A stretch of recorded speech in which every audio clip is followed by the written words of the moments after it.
voilà comme ni ma la ko waxee woon ñoom Papa Thion ni Youssou Ndour Omar Pène macha allah ñu woy fi loo xam ne kenn dootu ko fàtte te macha allah morceau bi dafa gën a neex la si saa. voilà comme ni ko waxee rek équipe nationale les Lions du Sénégal donc ñu def màggal fan en France comme ni ko waxee ay ci ñu bàyyi son bi rek mu daal di daw ñu déglu suñu papa yu ñu wax ci gaynde yi. bu fi amoon sax mu neex bilaay neex na ba pare sagal ngeen bégal ngeen ndax turu Sénégal dem ca kanam waaw.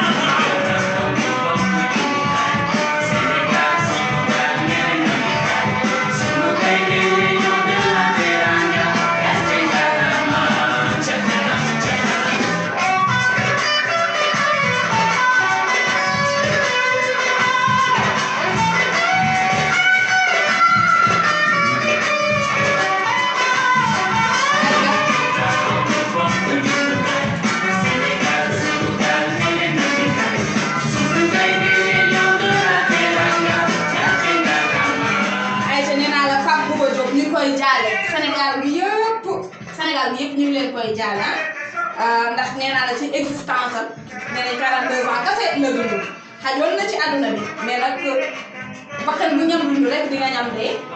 voilà la si c'est comme ni ko waxee bakkan bu ñam dund di nga ñam dee te yàlla dafa def dee la njëkk a bind ko dund kon foog naa ne li ko suñu mag yu baax yi daan waxee rek fii kenn dëkk fi ñëppay dem yàlla na yéex kon di ko ñaanal yàlla mu xare ko ci àjjana firdawsi ñu gën a vraiment macha allah. yàlla bu ko def jug ci bàmmeel waaw comme ni ñu koy waxee rek ndax nee nañ nekkoon na ku baax ku yàgg soutenir doomu aadama mais également koo xam ne nawloo woon na famille kon donc suñu borom bu ñëwee xëy na dafa war a ñëw di ko ñaanal yàlla toujours si rek naqar gi la métti la gis nga loolu mais amuñu choix suñu borom ku soxla ñaan voilà mi ngi noonu ay suñu dem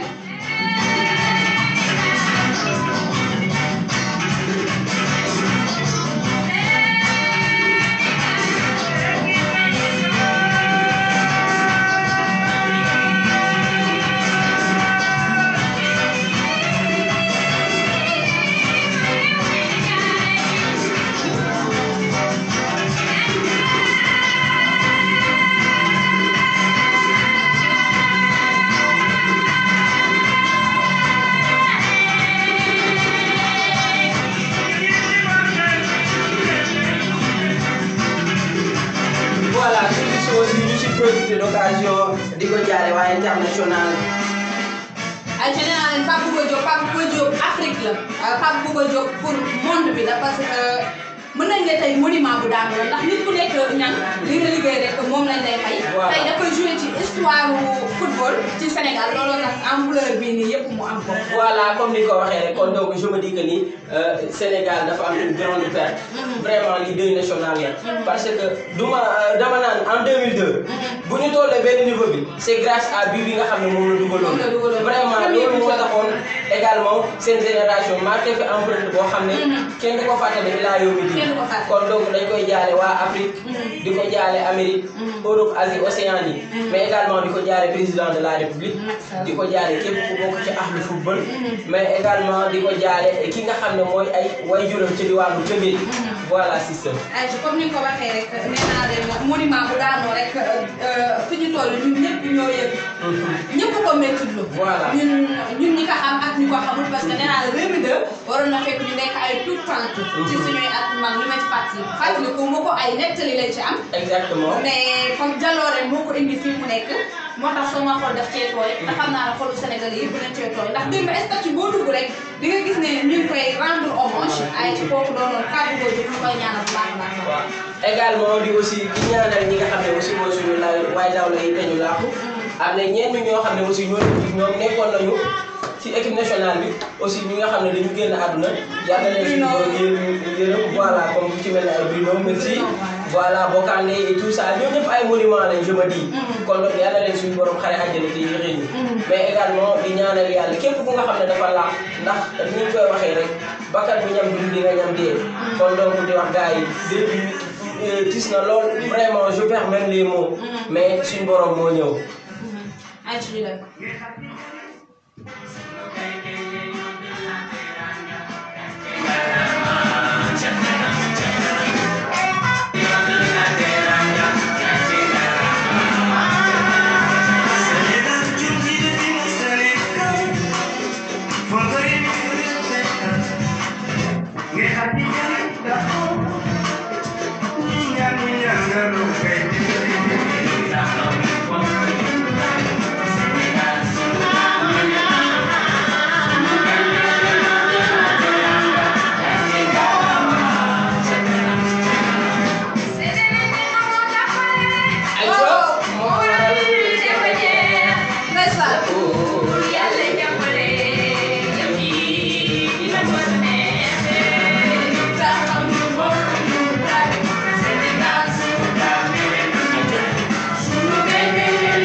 papa yi ñoo ko defoon doon ci sargal les Lions du Sénégal en 2002 ayca nee naa leen bu ñu ci doon jaalaale ki nga xam ne moo di Pape Bouba Diop di ko jaale àdduna voilà di leen fàttali aussi yeneen seen chaîne Xamle SMTV ñun ñëpp ñu ànd ak yéen ci naqar bi ñu bokk ndax du noonu la. voilà naqar bi ñu bokk comme ni ko waxee rek si Xamle SMTV toujours di leen rappeler gars yi boo leen duggee cliquer moteur de recherche bi rek da ngeen di daal di abonné bu ko defee di ngeen mën di wéy ak suñuy programme ayca ba tey nee naa la rendre hommage Pape Bouba Diop la.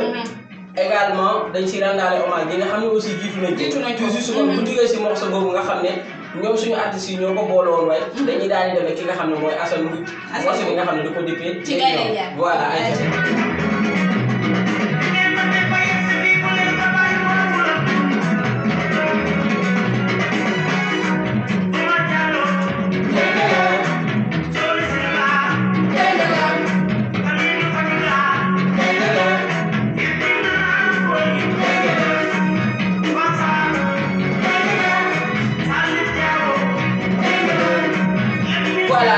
comme ni ma la ko waxee woon sànq rek gis nga génération 2002 macha allah dañ fee marqué empreinte boo xam ne dafa poussé artistes yi. même bu bëggul woon génne son sax tu es obligé nga génne son sax nee nañu doomu aadama dëkk ci dëkk bi defar dëkk bee ko gën. et vu que ni dañoo circulé suñu réew. en 2002. à travers loolu noonu ñëpp si la je peux dire que ni xaaj bi si la ñu reconnaître que ni Sénégal vraiment ay vainqueurs moo fi nekk kon donc ñi ay patrimoine national lañ ay patrimoine national lañ vraiment ñi seen remerciement pour nga am ko day du yomb. du yomb. xam naa ne aussi ñoom les premiers lions yi fi nekkoon lu ci mel ni ay ñoom El Hadj Diouf ñoom. Habib Beye Salif Diao Omar Da. Fatina Koli. voilà les Camara et tout ça. ñooñu macha allah moo taxoon artistes yi waleen tout juste aussi nag nee nañu nekk bu neexee rek macha allah suñu borom day defar nekkin ba. est-ce que comprendre te ñoom dañu déggoo woon de telle sorte que bu ñu duggee sur le terrain rek yow da lay leer ne yow moom boo awul woon envie sax da ngay am espoir am envie seetaan xam ne yow mii tey jii nii tu vas sortir vainqueur. voilà c'était de la complicité entre eux donc dañu doon jouer ak amour ak bëgg yóbbu suñu réew. tey loolu moo ñu may lii na ah. voilà parce que suñu première année bi ñu demee coupe du monde donc c'était en 2002.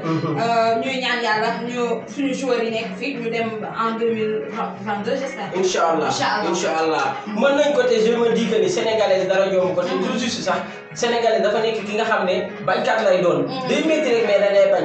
te je me dis que ni gëm naa ne en 2022. gars yi dañuy andi coupe incha allah ça c'est sûr. tout juste rek ba tey ñu continuer mais également aussi ñu profité de passage di si jaale ñëpp. Sénégal mais aussi si laay profité daal di ciy dugg di si jaale ko ci mel ni suñu yaay day may jaay gaw la moom tamit monument la woon ci biir réew. Nongolo mi doon koy sant aussi monument la woon ci biir réew mi. voilà Eva Mbaye aussi monument la woon. et autres yàlla na leen yàlla yërëm te yéexee ñu. voilà ñi fi nekk aussi yàlla bàyyi leen ñu gunge ñu ba ci kanam ak kanam. incha allah ayca DJ.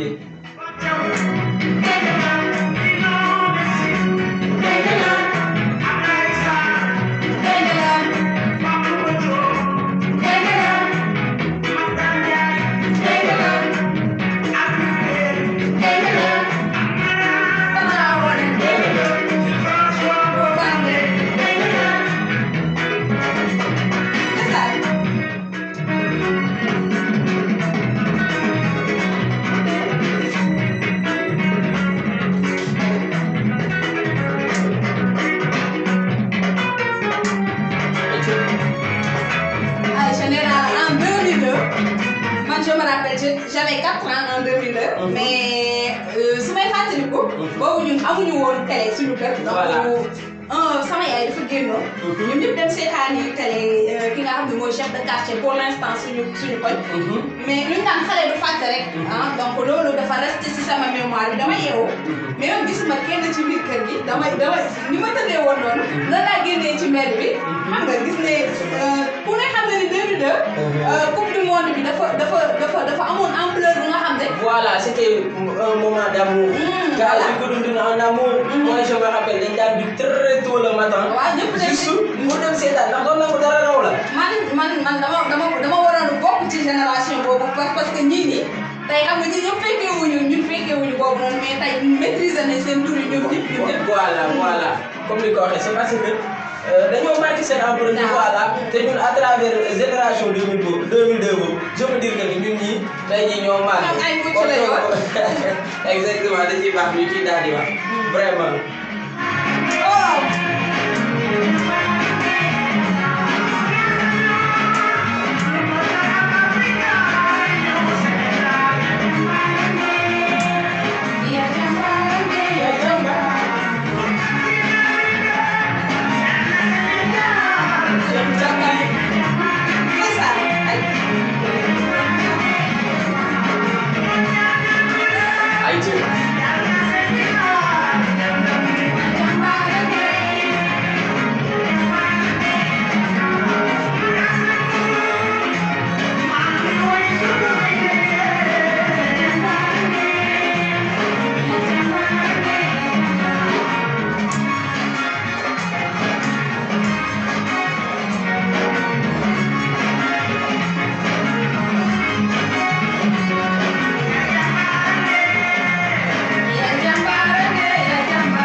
ñu ci doon rendre hommage Pape Bouba Diop bu baax a baax avant ca kanam bi nga xam ne ñoom ñoo ko wéy. mu def ci duo bu neex. wéy ci les Lions du Sénégal après Assane Mboup donc mu doonoon rendre hommage bu ñu doon rendre hommage Pape Bouba Diop ak ñi nga xam ne ci équipe bi la ñu nekkoon ba pare mu jiitu leen. voilà là c'est comme ni ko waxee rek rendre hommage la woon te Pape Bouba Diop tey jii nii li ko may mooy dafay marqué empreinte kon toujours dëkk ci dëkk bi defar dëkk bi moo ko gën on est des Sénégalais et on est fiers vraiment moo tax nag à chaque fois rek nañu góorgóorlu ci suñu réew jéem a suqali koom-koom bi et tout ça parce que ay ndaw lañ te ndaw moo yorum réew. ndaw moo yorum réew la sista donc da ciy baax des fois ñu daal di ñëw xam nga dans le domaine politique et tout ça. xam nga jéem a soutenir président bi fi nekk. encore ñu delloo suñu bopp ci yàlla. ci yàlla voilà ndax xam nga diriger aussi c'est pas facile. j'ai comprendre te je me dis que ni même nit bu nekkee dans le mauvais chemin sax peut-être yow à travers say paroles wala nga teg loo xam ne c'est concret. voilà kooku bu ko gisee dina ne ah vraiment kii li mu def nii peut-être dinaa ko si mën a soutenir.